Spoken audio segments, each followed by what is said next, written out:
मध्य प्रदेश की दमोह पुलिस के लिए एक कत्ल की गुत्थी ने उसे अंधेरे में बुरी तरह धकेल दिया था। केस की गुत्थी को सुलझाने में लगे पुलिस अफसर को रास्ता ही नहीं समझ में आ रहा था कि तभी उसके सामने एक अमेरिकी किताब आई और देखते ही देखते रहस्य की गांठें खुलती चली गई। Damoh MP blind murder. कहते हैं किताबें इंसान की सबसे अच्छी दोस्त होती हैं।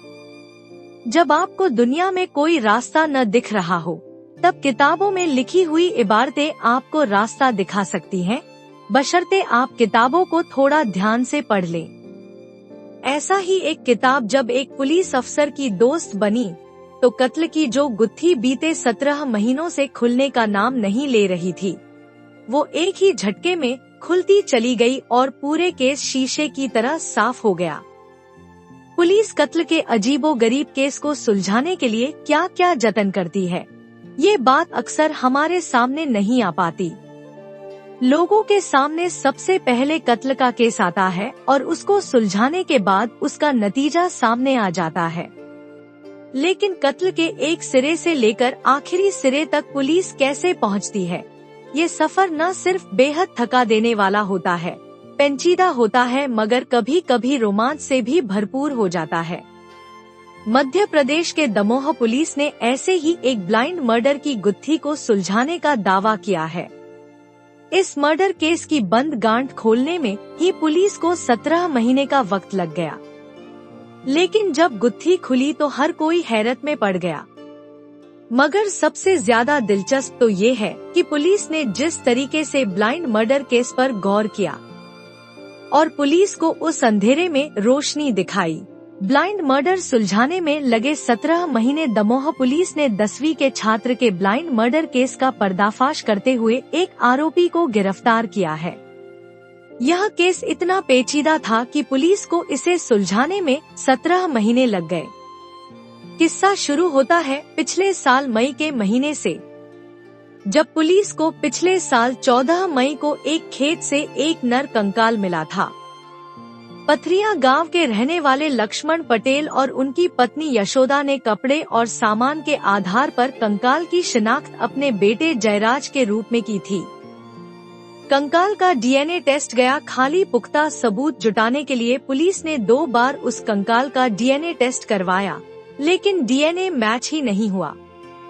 अब घरवालों के साथ साथ पुलिस भी उलझन में पड़ गई कि आखिर चक्कर क्या है, और थोड़ी छानबीन हुई और गहराई से पूछताछ में ये बात खुली कि असल में जयराज का जन्म IVF यानी इन विट्रो फर्टिलाइजेशन तकनीक से हुआ था।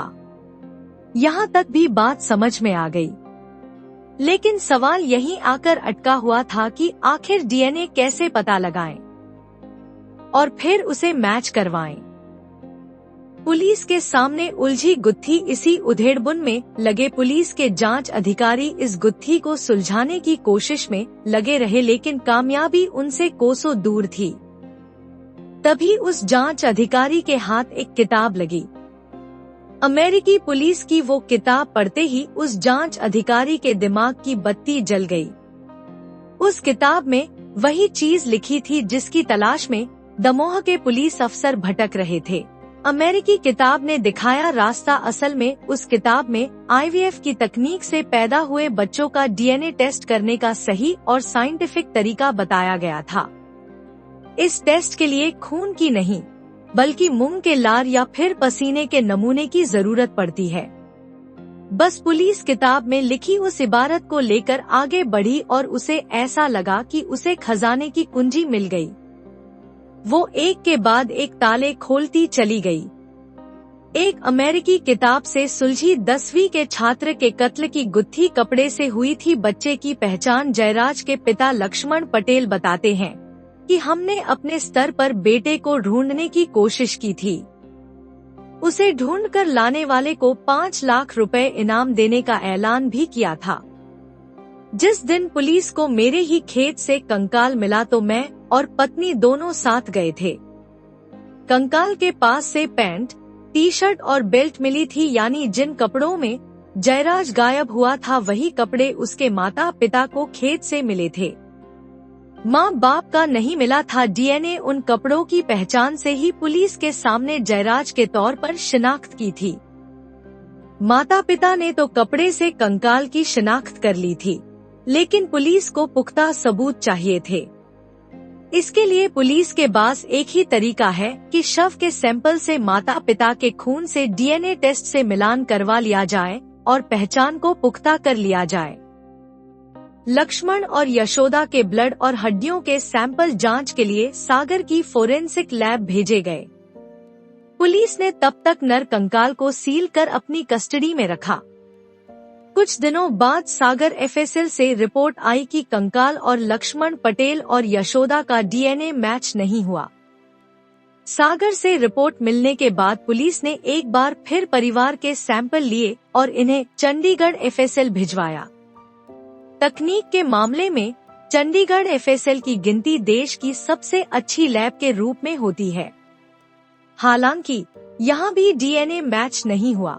आईवीएफ सेंटर का टकासा जवाब अब पुलिस के सामने चुनौती थी कि जो कंकाल मिला वह जयराज का था या किसी और का। लक्ष्मण और यशोदा लगातार पुलिस से गुहार लगा रहे थे कि उन्हें उनके बच्चे का कंकाल सौंप दिया जाए ताकि वे उसका अंतिम संस्कार कर सकें। लक्ष्मण पटेल ने पुलिस को ये बताया था कि यशोदा से उनकी शादी 2004 में हुई थी। शादी के 4 साल तक जब उन्हें कोई संतान नहीं हुई तो दोनों इंदौर के एक आईवीएफ सेंटर गए थे। साल 2009 में टेस्ट ट्यूब टेक्निक से जयराज पैदा हुआ था। पुलिस फौरन इंदौर के इस आईवीएफ सेंटर का पता लगाया जहां से यशोदा ने टेस्ट ट्यूब बेबी के लिए स्पर्म हासिल किया था। पुलिस ने आईवीएफ सेंटर से स्पर्म डोनर की जानकारी मांगी, मगर सेंटर ने नियमों का हवाला देकर पुलिस को भी जानकारी देने से इनकार कर दिया गया। अमेरिकी केस स्टडी से दिखा रास्ता। उलझन में फंसी पुलिस के अधिकारी एएसपी संदीप मिश्रा लगातार एफएसएल से जुड़ी किताबें पढ़ रहे थे ताकि कोई रास्ता मिले। इसी बीच उन्हें अमेरिका में आईवीएफ तकनीक से पैदा हुए बच्चों की चोरी का एक केस पढ़ने को मिला। अमेरिका की पुलिस ने इन बच्चों की शिनाख्त के लिए डीएनए टेस्ट करवाया था। इसके लिए जिन पेरेंट्स ने बच्चों पर दावा किया था उनके घर से बच्चों की वस्तुएं मंगाई गई थी। उन वस्तुओं पर लार या पसीने के सैंपल की बच्चे के डीएनए से जांच की गई। जिन बच्चों का डीएनए मैच हुआ उन्हें उनके पेरेंट्स को सौंपा गया था। जैसे ही संदीप मिश्रा ने ये केस स्टडी पढ़ी तो उनके दिमाग की बत्ती जल गई।